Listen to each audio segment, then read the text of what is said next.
KF-21이 세계 최초로 6세대 광학 레이저 무기 탑재에 성공하며 글로벌 방산업계를 뒤흔들고 있다.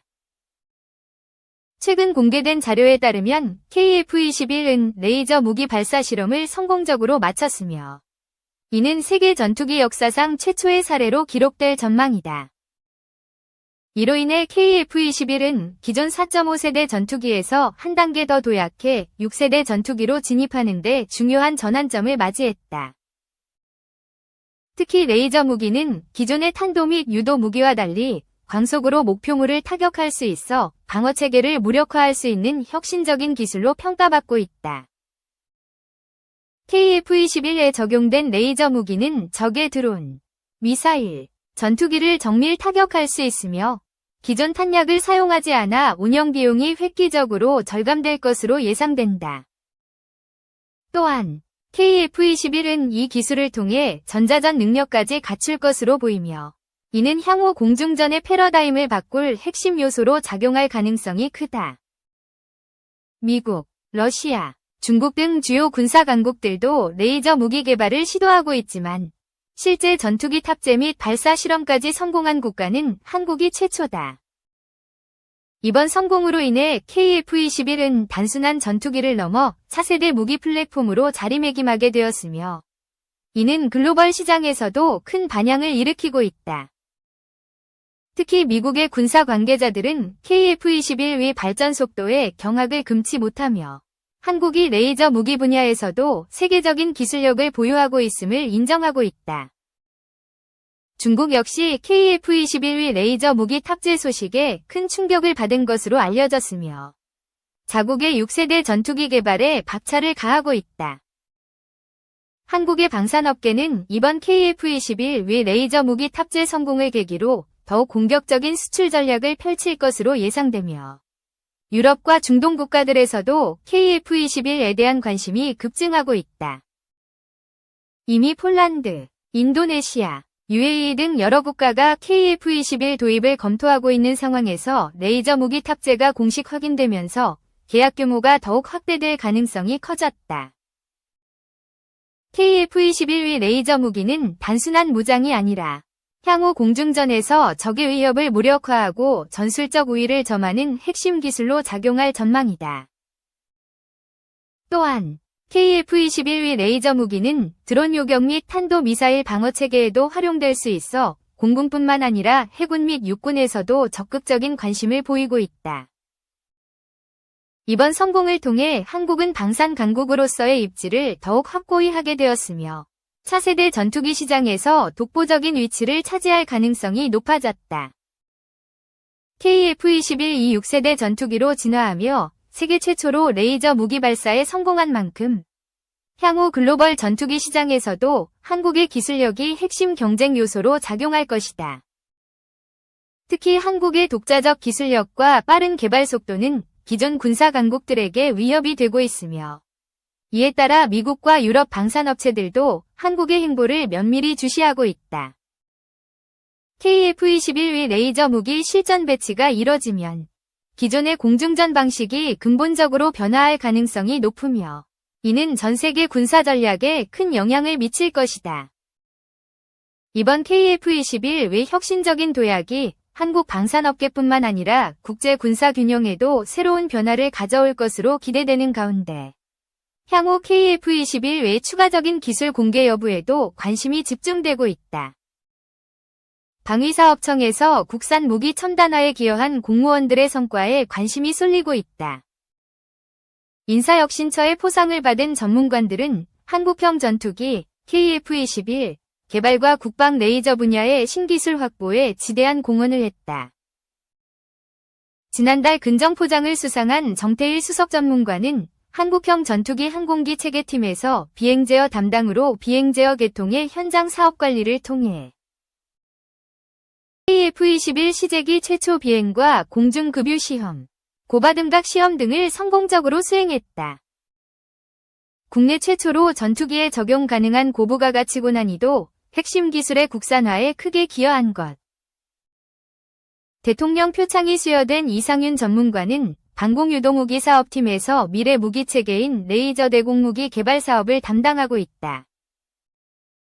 육군본부 지향성에너지기술그룹 자문위원과 방위사업교육원 겸임교수로도 활동하고 있는 그는 국방 레이저 분야 전문가로서 국내 레이저 무기 개발의 초석 마련과 발전에 기여한 공로를 인정받았다.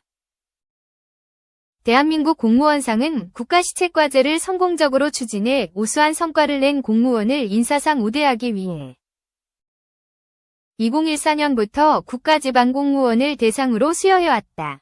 2024년도 수상자는 정수석 전문관과 이 전문관을 포함해 총 55명이다. 2. 전투기 기술력 순위. 현대 전투기는 첨단 기술과 혁신적인 설계로 공중전투의 판도를 바꾸고 있습니다. 다양한 군사 전문가와 외신들이 선정한 최고의 전투기들을 살펴보겠습니다. F-35는 스텔스 기술, 첨단 센서, 다목적 임무 수행 능력을 갖춘 5세대 전투기로 공중 우세, 지상 공격, 전자전 등 다양한 임무를 수행할 수 있습니다. 세 가지 파생형 F-35A, F-35B, F-35C이 있으며 가격은 약 1억 5천만 물결표 2억 달러로 추정됩니다. 냉전 이후 세계 최강의 전투기로 꼽히는 F-22 스텔스기.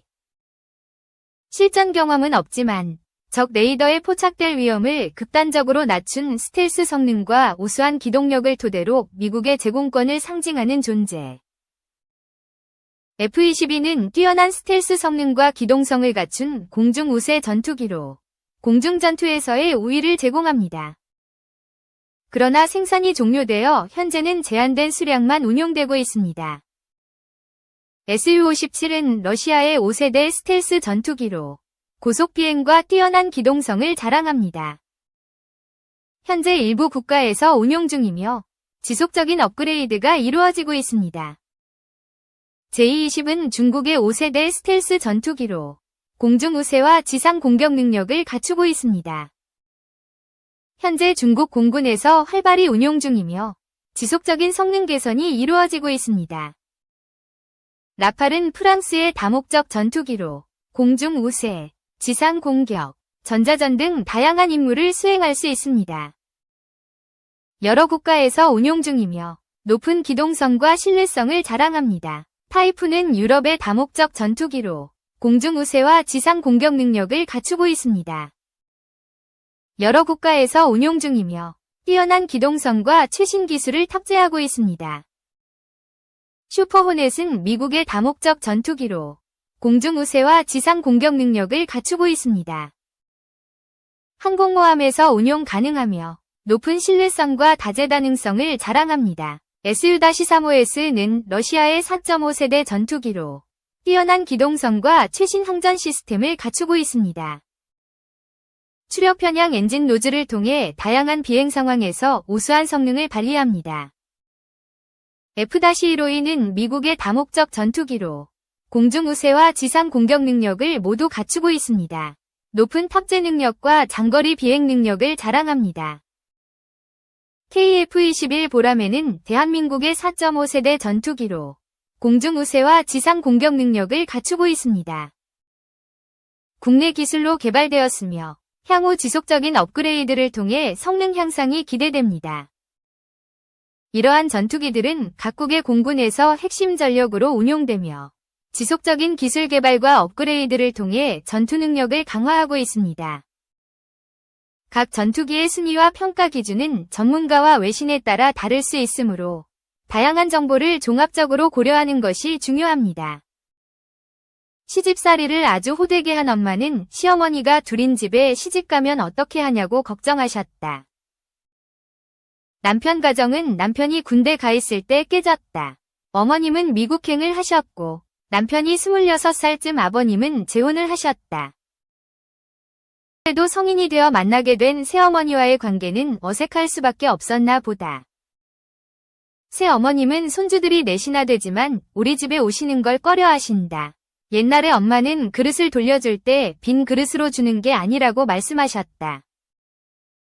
본가에 살 때 옆집 아주머니께서 맛있는 음식을 주실 때가 종종 있었는데 특히나 동지 때면 팥죽을 쑤어 우리 집에도 나눠주셨다. 엄마는 옆집 아주머니의 친절에 무척 고마워하시면서도 그릇을 돌려주실 때 매번 스트레스 아닌 스트레스를 받으셨다. 아주머니의 요리 솜씨가 뛰어나셨기 때문이다. 대만인 관광객으로 위장한 중국인 5명이 설 연휴 직전 필리핀 서부 팔라완섬에서 드론과 휴대폰으로 군사기지와 해안경비함 사진을 찍고 폐쇄회로 TV, CCTV까지 설치했다가 필리핀 수사당국에 검거됐습니다. 국내에서도 작년 6월과 11월 중국인들이 드론으로 부산항에 들어온 미국 항모와 서울 서초구 내곡동 국정원 청사 등을 찍은 사실이 적발돼 간첩법 개정 필요성이 제기됐죠. 똑같은 일이 필리핀에서도 벌어진 겁니다. 필리핀은 남중국해 스프레틀리 군도, 중국명 난사군도 영유권을 놓고 2023년부터 중국과 분쟁 중이죠. 필리핀 해군은 스프레틀리 군도 내 세컨드 토마스 암초에 좌초시킨 해군함 내에 수비대를 두고 이 군도에 대한 영유권을 주장하고 있습니다. 팔라완섬은 이 수비대에 물품을 공급하는 해군 부대와 필리핀군 서부사령부 등이 있는 군사적 요충지로 스프레틀리 군도에서 200km가량 떨어져 있어요.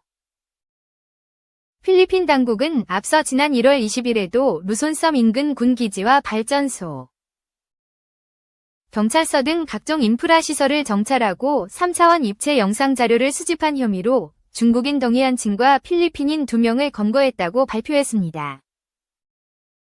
덩이안칭은 장쑤성 난징시 인민해방군 육군공정대학을 졸업한 컴퓨터 엔지니어로 확인됐다고 해요. 중국이 아시아 태평양 지역 곳곳에서 전방위로 첩보전을 벌이는 상황입니다. 팔라완섬 사건은 1월 28일 GMA 뉴스 보도로 처음 알려졌어요.